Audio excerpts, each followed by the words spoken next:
അർദ്ധവാർഷിക പരീക്ഷയുടെ ചോദ്യപേപ്പർ ചോർന്നത് അധ്യാപകർക്ക് വീഴ്ചയുണ്ടായെന്ന് പൊതുവിദ്യാഭ്യാസ വകുപ്പിന്റെ വിലയിരുത്തൽ. അധ്യാപകരിലേക്കും ക്രൈംബ്രാഞ്ച് അന്വേഷണം വ്യാപിപ്പിക്കും. എന്നാൽ അറസ്റ്റുകളിലേക്ക് ക്രൈംബ്രാഞ്ച് കടന്നിട്ടില്ല. ഇത് ചില ഉന്നതരെ രക്ഷിക്കാനാണെന്ന സൂചനയുണ്ട്. സമഗ്ര ശിക്ഷ കേരളത്തിലാണ് ചോദ്യപേപ്പർ തയ്യാറാക്കൽ നടക്കുന്നത്.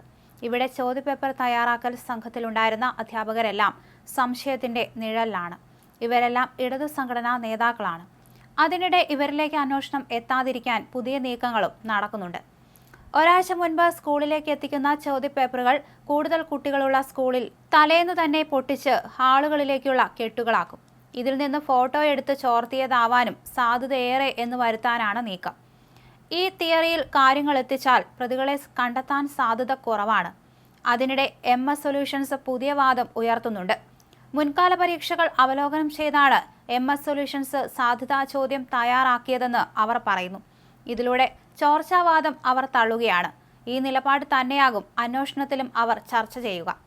പൊതുപരീക്ഷയല്ലാത്തതിനാൽ ലാഘവത്തോടെ കണ്ട അധ്യാപകർ സ്വകാര്യ ട്യൂഷൻ ഏജൻസികളെ സഹായിക്കാനായി രഹസ്യ സ്വഭാവം കാത്തു സൂക്ഷിച്ചില്ലെന്നും ആരോപണമുണ്ട്.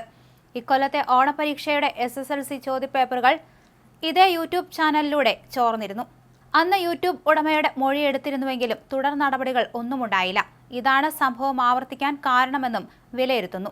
പക്ഷേ സത്യം പുറത്തു വന്നാൽ ഇടതു നേതാക്കൾ പ്രതിക്കൂട്ടിലാകും. അതുകൊണ്ട് തന്നെ വേണ്ടത്ര പ്രതിരോധമുണ്ടാകും.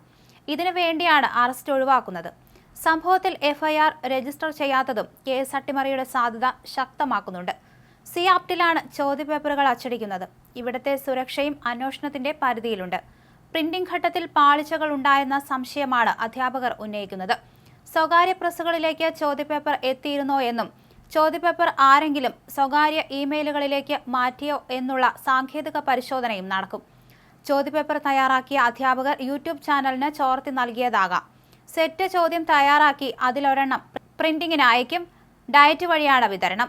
ചോദ്യപേപ്പർ അച്ചടിച്ച സിആപ്റ്റിൽ ലോട്ടറി അടക്കം സുപ്രധാന രേഖകളുടെ പ്രിന്റിംഗ് അതിസുരക്ഷയോടെയാണ് നടക്കുന്നത്. അതിനാൽ ചോരാൻ സാധ്യത കുറവാണ്. ക്രിസ്മസ് പരീക്ഷ ചോദ്യപേപ്പർ ചോർച്ചയിൽ അന്വേഷണം അധ്യാപകരിലേക്കും കടക്കുന്നുവെന്ന് ദേശാഭിമാനി റിപ്പോർട്ട് ചെയ്തിട്ടുണ്ട്. എയ്ഡഡ് സ്കൂൾ അധ്യാപകരുടെ വിശദാംശങ്ങൾ ക്രൈംബ്രാഞ്ച് ശേഖരിച്ചു. യൂട്യൂബ് ചാനലിൽ ക്ലാസുകൾ എടുക്കുകയും ക്ലാസുകൾ തയ്യാറാക്കാനായി സഹായിക്കുകയും ചെയ്യുന്ന എയ്ഡഡ് സ്കൂൾ അധ്യാപകർക്ക് നേരെയാണ് അന്വേഷണം. MS സൊല്യൂഷൻസിനെതിരെ മുമ്പ് പരാതി നൽകിയ സ്കൂൾ അധ്യാപകരുടെ മൊഴിയെടുത്തിട്ടുണ്ട്. കോഴിക്കോട് ചക്കാലക്കൽ ഹയർ സെക്കൻഡറി സ്കൂളിലെ അധ്യാപകരുടെ മൊഴിയാണ് രേഖപ്പെടുത്തിയത്. ഇവരിൽ നിന്ന് തെളിവുകളും ശേഖരിച്ചു. ചോദ്യപേപ്പർ ചോർച്ചയിൽ വിദ്യാഭ്യാസ വകുപ്പ് ഉദ്യോഗസ്ഥരിൽ നിന്ന് കഴിഞ്ഞ ദിവസം ക്രൈംബ്രാഞ്ച് വിവരങ്ങൾ ശേഖരിച്ചിരുന്നു. അധ്യാപകർക്കോ വിദ്യാഭ്യാസ വകുപ്പിലെ മറ്റ് ജീവനക്കാർക്കോ പങ്കുള്ളതായി അറിയില്ലെന്നാണ് ഉദ്യോഗസ്ഥർ ക്രൈംബ്രാഞ്ചിനോട് പറഞ്ഞത്. ഉദ്യോഗസ്ഥരിൽ നിന്നുള്ള വിവരങ്ങൾ ലഭിച്ചതിന് ശേഷം ആരോപണ വിധേയരായ MS സൊല്യൂഷൻസ് ഉടമയിൽ നിന്നും അധ്യാപകരിൽ നിന്നും മൊഴിയെടുക്കും. വിദ്യാഭ്യാസ വകുപ്പിന് ലഭിച്ച പരാതിയിൽ അവർ കണ്ടെത്തിയ കാര്യങ്ങളും നിഗമനങ്ങളും ക്രൈംബ്രാഞ്ച് ഉദ്യോഗസ്ഥരിൽ നിന്നും ചോദിച്ചറിഞ്ഞിട്ടുണ്ട്. മുൻകാലങ്ങളിലെ ചോദ്യപേപ്പർ ചർച്ചയുമായി ബന്ധപ്പെട്ട രേഖകളും ശേഖരിച്ചിട്ടുണ്ട്.